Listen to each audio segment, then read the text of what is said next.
Hi friends, Mangala cooking ಚಾನಲ್ಗೆ ಸ್ವಾಗತ. ಇವತ್ತು ನಾ ಮಾಡ್ತಾ ಇರೋ ರೆಸಿಪಿ ಹೆಸರುಕಾಳು ಪಲ್ಯ. ಅದು ಯಾವ ಥರ ಮಾಡೋದು ನೋಡೋಣ ಬನ್ನಿರಿ ಫ್ರೆಂಡ್ಸ್. ಈಗ ನಾನು ಹೆಸರುಕಾಳು ಒಂದು ಅರ್ಧದಷ್ಟು ಕುದಿಸಿದ್ದೀನಿ. ಈಗ ಇದನ್ನು ನೀವೆಲ್ಲರೂ ಮಾಡೋದಕ್ಕಿಂತ ನಾನು ಸ್ವಲ್ಪ ಬೇರೆ ಥರ ಮಾಡ್ತಾ ಇದ್ದೀನಿ. ಯಾವ ಥರ ತೋರಿಸ್ತೀನಿ ನೋಡ್ರಿ.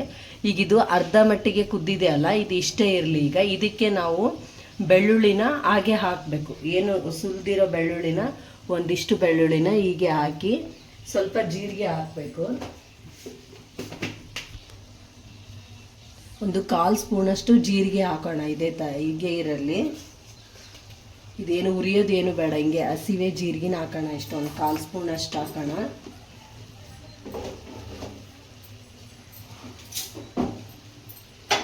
ಒಂದು 2 ಸ್ಪೂನಷ್ಟು ಕುಕ್ಕಿಂಗ್ ಆಯಿಲ್ ಹಾಕೋಣ.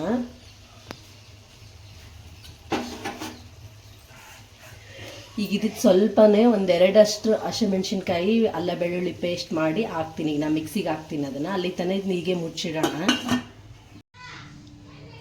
ನೋಡಿ ಫ್ರೆಂಡ್ಸ್, ಈಗ ನಾನು 2 ಹಸಿಮೆಣ್ಸಿನ್ಕಾಯಿ ಹಾಕ್ತಾಯಿದ್ದೀನಿ. ಈಗ 1 ಇಂಚಷ್ಟು ಶುಂಠಿ ಹಾಕ್ತಾಯಿದ್ದೀನಿ. ಈಗ 3-4 ಬೆಳ್ಳುಳ್ಳಿ ಹಾಕ್ತಾಯಿದ್ದೀನಿ. ಈಗ ಇಷ್ಟೇ ಸಾಕು. ಇದನ್ನು ಮಿಕ್ಸಿ ಮಾಡಿ ಈಗ ಅದರಲ್ಲಿ ಹಾಕಿ ನಾವು ಕುದಿಸೋಣ 1 ನಿಮಿಷ. ಏನಲ್ಲ, ಈಗ ಇದು 1 ಸ್ಪೂನಷ್ಟು. ನೋಡಿ ಫ್ರೆಂಡ್ಸ್, ಈಗ ನಾನು ಬೆಳ್ಳುಳ್ಳಿ ಜೀರಿಗೆ ಹಾಕಿದ್ದೀನಲ್ಲ, ಈಗ ನಾನು 1 ಸ್ಪೂನಷ್ಟು ಹಸಿಮೆಣ್ಸಿನ್ಕಾಯಿ ಮತ್ತು ಅಲ್ಲ ಬೆಳ್ಳುಳ್ಳಿ ಪೇಸ್ಟ್ನ ನಾನು ಪೇಸ್ಟ್ ಮಾಡಿ ಹಾಕಿದ್ದೀನಿ. ಈಗ ಇದೇ ಇನ್ನೊಂದು 60 ಸೆಕೆಂಡಷ್ಟು ಸಾಕು. ಸ್ವಲ್ಪ ಬೇದ್ರೆ ಸಾಕು. ನಾನೀಗ ಒಗ್ಗರಣೆ ಹಾಕ್ತೀನಿ. ಬೆಂದಿದೆ ಅನ್ನೋ ನೋಡೋಣ ಫ್ರೆಂಡ್ಸ್. ಈಗ ನಾವು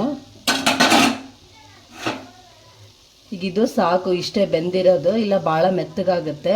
ಈಗ ಇಷ್ಟೇ ಇರಲಿ. ಇದನ್ನು ತೆಗೆದು ನಾವು ಒಗ್ಗರಣೆ ಹಾಕೋಣ. ಈಗ ಫ್ರೆಂಡ್ಸ್, ಈಗ ನಾವು ಆಯಿಲ್ ಹಾಕೋಣ. ನಿಮ್ಮ ಕಾಳಿಗೆ ಎಷ್ಟು ಬೇಕೋ ಅಷ್ಟು ಆಯಿಲ್ ಹಾಕ್ಕೊಳ್ರಿ. ನೀವು ಜಾಸ್ತಿ ಆದ್ರೂ ಹಾಕ್ಕೋಬೋದು, ಕಡಿಮೆ ಆದರೂ ಹಾಕ್ಬೋದು. ನಾನೀಗ ಇಷ್ಟು ಹಾಕ್ತಾ ಇದ್ದೀನಿ.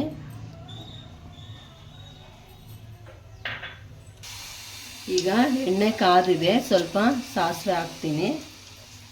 ಬರೀ ಸಾಸಿವೆ ಅಷ್ಟು ಹಾಕೋಣ. ಇದಕ್ಕೆ ಜೀರಿಗೆ ಬೇಡ.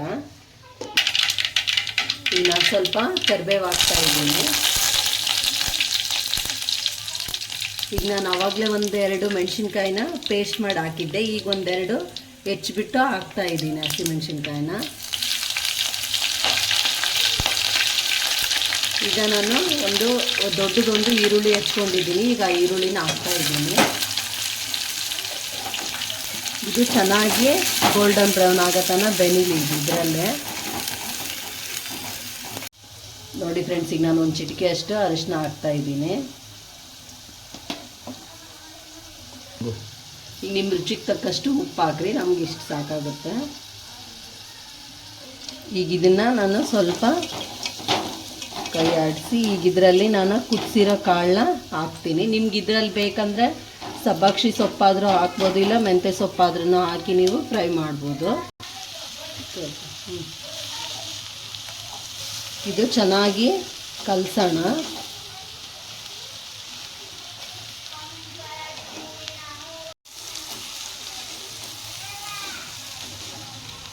ಇದು ಚೆನ್ನಾಗಿ ಕೈ ಆಡಿಸೋಣ ಫ್ರೆಂಡ್ಸ್. ಈಗ ಇದನ್ನು ನಿಮ್ಗೆ ಸ್ವಲ್ಪ ಇದು ಏನಾದರೂ ನೀರು ಬೇಕನ್ಸಿದ್ರೆ ಕಾಳು ಕುದ್ದಿರ್ತಕ್ಕಂಥ ಕಟ್ಟಿರುತ್ತಲ್ಲ, ಅದನ್ನು ಬೇಕಂದ್ರೆ ನೀವು ಹಾಕ್ಕೋಬೋದು ಇದರಲ್ಲಿ. ಇಲ್ಲ ಇಷ್ಟೇ ಡ್ರೈ ಇರಲಿ ಅಂದರೆ ಈ ಥರನೂ ಮಾಡ್ಕೋಬೋದು. ಈ ಬೆಳ್ಳುಳ್ಳಿ ಪೇಸ್ಟು ಆಮೇಲೆ ಹಸಿಮೆಣ್ಸಿನ್ಕಾಯಿ ಪೇಸ್ಟ್ ಹಾಕೋದ್ರಿಂದ ಕಾಳು ಚೆನ್ನಾಗಿ ಟೇಸ್ಟ್ ಬರ್ತಾವೆ. ಅದಕ್ಕಂತಲೇ ಆ ಥರ ಕುದಿಯೋವಾಗ ಹಾಕಬೇಕು. ಇದು ಚೆನ್ನಾಗಿ ಆಗಿದೆ. ಈಗ ಇನ್ನೊಂದು 5 ನಿಮಿಷ ಸ್ವಲ್ಪ ಬೆಂದರೆ ಮುಗೀತು. ಕಾಳು ರೆಡಿ ಆಯಿತು, ಹೆಸರು ಕಾಳು. ನೋಡಿ ಫ್ರೆಂಡ್ಸ್, ಇದು ನೀಟಾಗಿ ಬೆಂದಿದೆ. ಈಗ ಆಯಿತು. ಗ್ಯಾಸ್ ಆಫ್ ಮಾಡಿ ಮುಚ್ಚಿಡೋಣ.